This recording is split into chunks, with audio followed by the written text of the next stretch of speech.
Y'all, I recorded like 3 intros. They're terrible. But let me just say, watch this video from start to finish. I'll put in the sloppy intros in there. I'm not going to change anything.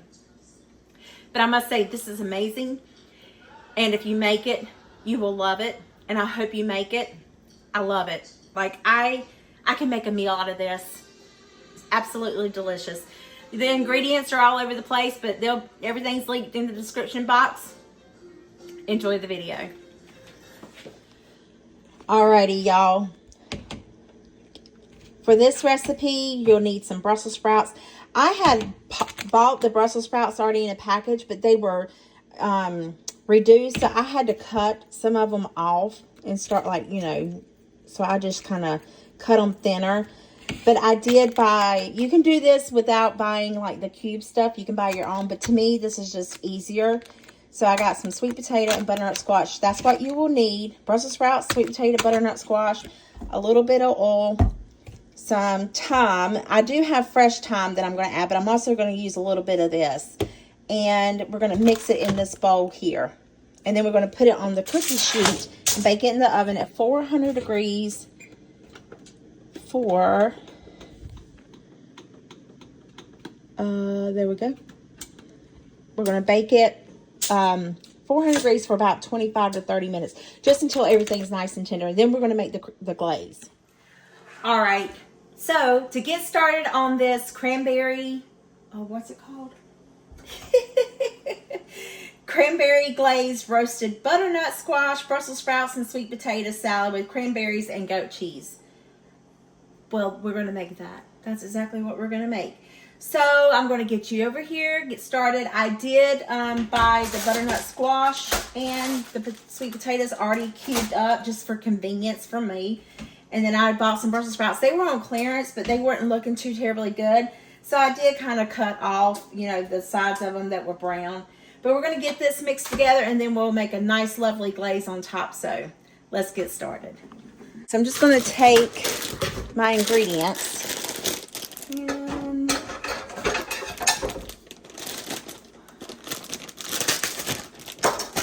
try not to cut my hand off.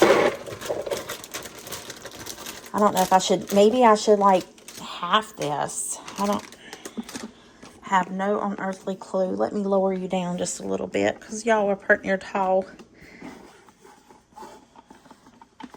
Now are you going to be able to see? But it's okay. I plan on taking it to work anyway. I'm going to eat on it today and tomorrow after I throw it all over the place. I'm going to add in my Brussels sprouts. And then it says drizzle olive oil over this. I hope it fits on my pan because this is the only size pan that I have. I'm not going to add a lot of oil. I have fresh thyme that I'm going to put in on it when it's almost done, but I am going to sprinkle some of this. It's all they had was ground thyme. I hope it's not too terribly strong. And of course, lots of black pepper.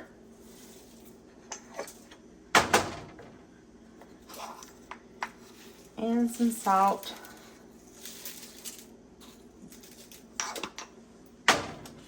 And let's give it a little tossy toss. Doesn't this look very colorful and autumnish? Autumnish, is that a word? Let me know in the comments below. Is autumnish a word? I think we need a little bit more oil. You can use whatever kind of oil. I have avocado oil too. All right. Let's dump it on our pan. I bought 2 bags of Brussels sprouts. I'm kind of wondering if I should have just used both of them. But it's going to be fine. Got the oven preheated to 400. I don't know if I said that or not. My CRS is really kicking in.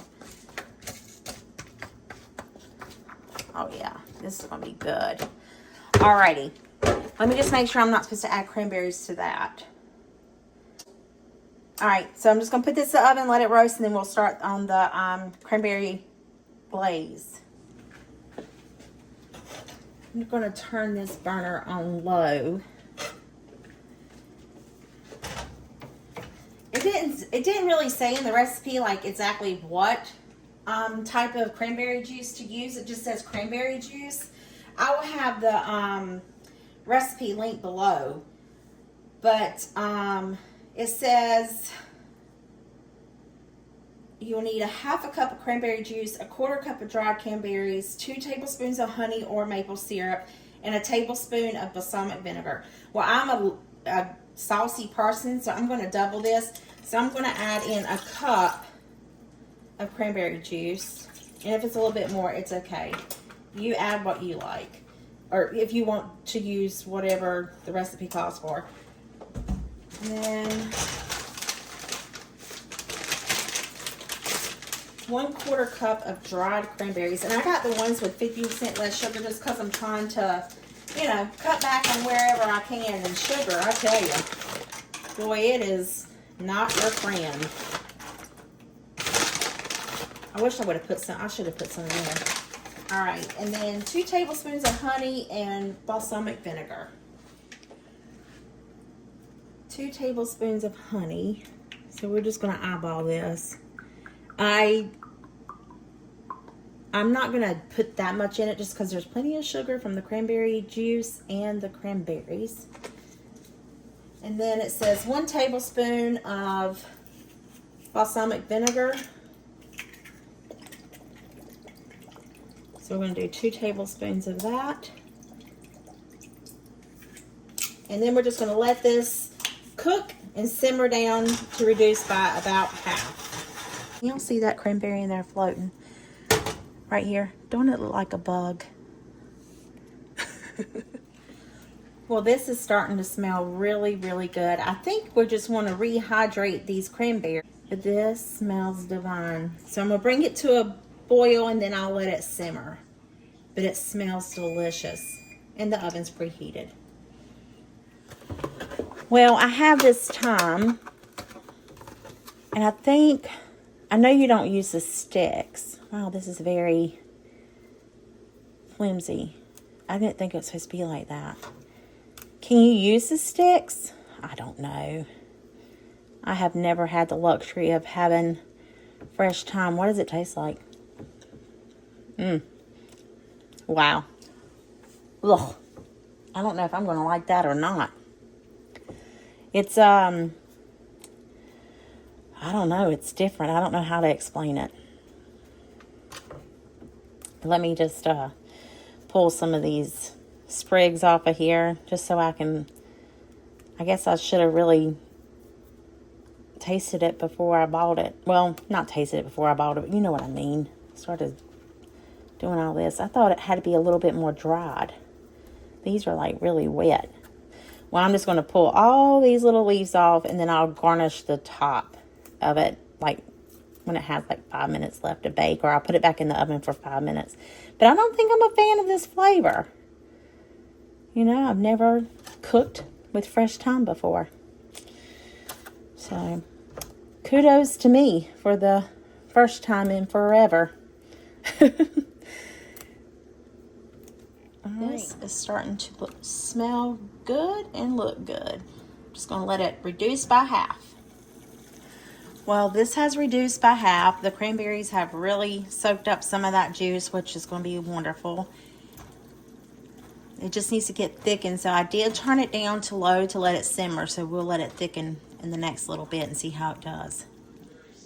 Y'all, look at these vegetables. Do they not look good? Here's what this ended up turning out to be like. It's not too terribly thick, so I'm not going to worry about it. But look at this.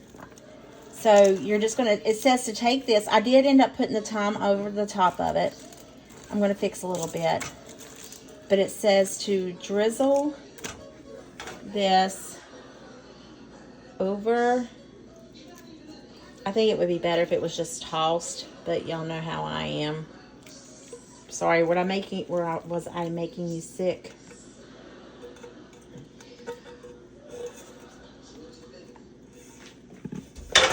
Then I'm just going to stir it in there. And then it said to top it with goat cheese. So I have some goat cheese over here. I'm not going to top it with goat cheese just because it's hot.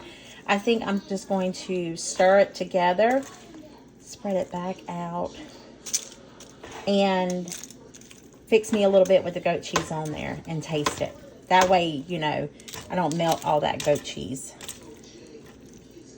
But this, I think I could really throw down with this. I hope it's good. It smells delicious. I hope it tastes delicious. I'm fixing to find out. All right, here goes.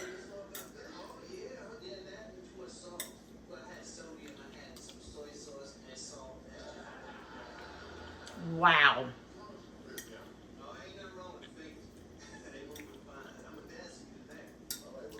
This is amazing. This is absolutely delicious. I'm in love. I love it. It's perfect. Well, there you have it. I hope this video put some yummy in your tummy and smile in your heart. I'll see you guys in the next one. Bye.